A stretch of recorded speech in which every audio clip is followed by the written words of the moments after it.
लेकिन उनकी ये इच्छा पूरी नहीं हुई। राजा हमेशा से ही एक पुत्री की चाह में था। एक रोज रात को जब राजा और रानी खाना खाकर अपने महल के किनारे बनी नदी के पास टहल रहे थे तो उन्हें उस नदी में एक टोकरी आती दिखाई दी जिसमें एक नवजात कन्या थी।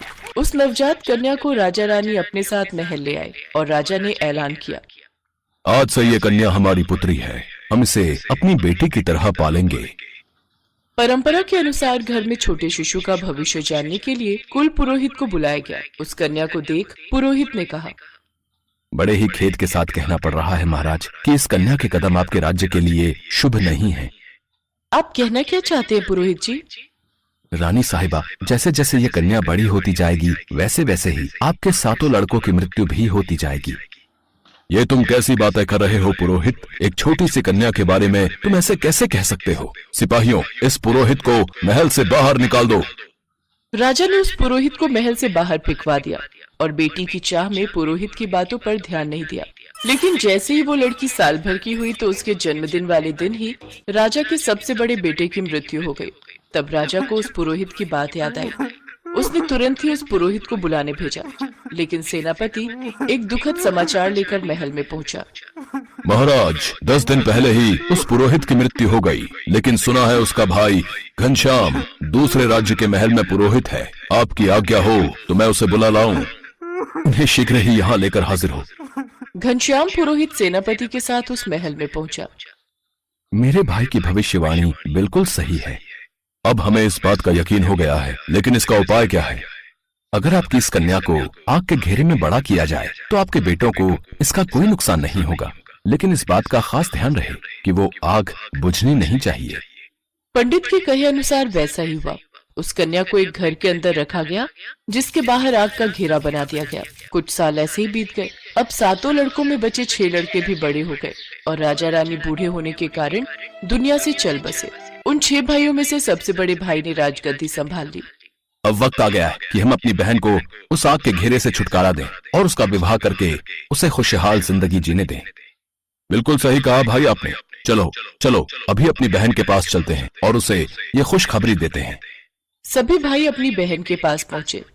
बहन, अब वक्त आ गया है कि तुम इस 4 दीवारी से आजाद हो जाओ। तभी उनकी बहन अंजना उनसे बोली, हाँ भैया, मैं भी दुनिया देखना चाहती हूँ। आखिर कब तक मैं इस आग के घेरे में जलती रहूंगी? अंजना को बाहर निकाला गया। उसने पहली बार नदियाँ, पहाड़, पेड़ पौधे, फूल, तितलियां देखी। वो बहुत खुश थी। तभी उसकी नजर बगुले पर पड़ी। अरे वाह, ये तो बहुत ही खूबसूरत पक्षी है। भैया, इस पक्षी का नाम क्या है? बहन, इस पक्षी का नाम बगुला है। भैया, मुझे बगुलों के राजकुमार से ही शादी करनी है। लेकिन बहन, हम उन्हें कहाँ ढूंढेंगे? वो मैं नहीं जानती। अगर मेरी बगुलों के राजकुमार से शादी नहीं हुई तो मैं किसी से शादी नहीं करूंगी। सभी भाई उसकी बात मान लेते हैं। 2 भाई राज्य संभालने के लिए महल में ही रुके, जबकि बाकी के 4 बगुलों के राजकुमार को ढूंढने जंगल की ओर निकल गए। लेकिन कई दिनों तक भटकने के बाद भी उन्हें राजकुमार कहीं नहीं मिला। तभी उनमें से एक भाई ने कहा, भैया, हमने हर तरफ देखा लेकिन राजकुमार हमें कहीं नहीं मिला और अब तो हमारा खाना भी खत्म हो चुका है। हाँ भाई, मैं तो कहता हूँ अब वापस महल चलो, नहीं तो ऐसा ना हो कि भूख के कारण हमारे प्राण ही निकल जाएं। नहीं नहीं, अंजना की बात को हम नहीं टाल सकते। अब जब तक हमें बगुलों का राजकुमार नहीं मिल जाता हम वापस नहीं जाएंगे। तभी वहाँ से एक तपस्वी गुजर रहा था, जिसे देख उन भाइयों ने उस तपस्वी से पूछा, प्रणाम महाराज, क्या आप बगुलों के राजकुमार का पता जानते हैं? हाँ, यहाँ से तुम उत्तर दिशा की ओर जाओ। तकरीबन 10 किलोमीटर चलने के बाद एक ऊंची पहाड़ी पर महल है। उसी महल में बगुलों का राजकुमार रहता है। सभी भाई उत्तर दिशा की ओर चल दिए। 10 किलोमीटर चलने के बाद वो एक ऐसी जगह पहुंचे जहां सफेद महल, सफेद घर, सफेद मिठाइयाँ और यहाँ तक कि सबकी पोशाक भी सफेद रंग की थी।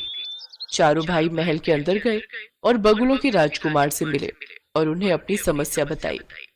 राजकुमार जी, आप हमारी बहन से शादी कर लीजिए। वो जिद पकड़ कर बैठी है कि वो सिर्फ बगुलों के राजकुमार से ही शादी करेगी, नहीं तो उम्र भर कुंवारी रहेगी। मैं तुम सब भाइयों की पीड़ा समझ सकता हूँ, लेकिन मैं किसी भी लड़की से शादी नहीं कर सकता। हम बगुले बहुत ही बुद्धिमान होते हैं और मैं बगुलों का राजा हूँ, तो जाहिर सी बात है कि मैं भी बहुत बुद्धिमान हूँ और इसीलिए मैं अपने महल के लिए भी एक बुद्धिमान रानी की तलाश में हूँ। और अगर तुम्हारी बहन चाहती है कि मैं उससे शादी करूं, तो पहले उसे साबित करना होगा कि वो बुद्धिमान है। ठीक है, हम आज ही उसे बुलावा भेज देते हैं, फिर आप खुद ही जांच परख कर लीजिएगा। उन भाइयों ने एक संदेश लिखकर एक बगुले के पास भिजवाया। सेनापति बगुला उस संदेश को अपनी चोंच में दबाए महल पहुंचा। जब वो संदेश अंजना ने पढ़ा तो वो बेहद खुश हुई और अगले दिन सुबह ही उस महल से चलने की तैयारी करने लगी। साथ ही उसने अपने बड़े भाई से कहा, भैया मुझे एक घोड़ा, 2 दासी और कुछ सैनिक चाहिए होंगे। मैं कल सुबह ही बगुलों के राजकुमार से मिलने निकलूंगी। ठीक है, इंतजाम हो जाएगा। अगले दिन सुबह ही अंजना अपने सैनिकों और दासियों के साथ सफर पर निकली। काफी देर चलने के बाद अंजना कुछ देर विश्राम के लिए रुकी और एक पेड़ की छांव में बैठे बैठे ही उसे नींद आ गई। तभी उनमें से एक दासी जो कि बूढ़ी थी, उसने दूसरी दासी जो कि उसकी बेटी दिव्या थी उसकी तरफ देखा। सचमुच कितना अच्छा होगा अगर इस मनहूस की जगह मेरी बेटी की शादी उस राजकुमार से हो जाए। मेरी बेटी तो राजकुमारी बन जाएगी। तभी उसके दिमाग में खुराफाती आइडिया आया और उसने उन सैनिकों को लालच देकर कहा, मैं चाहती हूँ कि उस राजकुमार से मेरी बेटी दिव्या की शादी हो जाए और अगर एक बार ये वहाँ की रानी बन। लेकिन ये तो हमारी बहन नहीं है। अच्छा, डर के मारे फिर झूठ। सैनिकों, इन सबको कारावास में डाल दो, फिर इन्हें मृत्यु दंड दिया जाएगा। कभी वहाँ अंजना आ जाती है। रुक जाइए बगुलों के राजकुमार, इन भाइयों की असली बहन मैं हूँ। अच्छा, तो फिर तुम मेरी पहेली का जवाब देकर यह साबित करो कि वो बुद्धिमान लड़की तुम ही हो। वो कौन सी 3 संख्याएं हैं जिन्हें जोड़ो या गुणा करो तो उनका परिणाम एक ही होता है? 1, 2 और 3। वाह, बहुत खूब। लेकिन अगर तुम राजकुमारी अंजना हो तो फिर ये लड़की कौन है? ये मेरी दासी की बेटी है। इन दोनों ने मिलकर रास्ते में मुझे पहाड़ी से नीचे फेंकवा दिया, लेकिन वो तो शुक्र है ऊपर वाले का कि मैं एक पेड़ में जाकर फंस गई और एक लकड़हारे ने मुझे बचा लिया।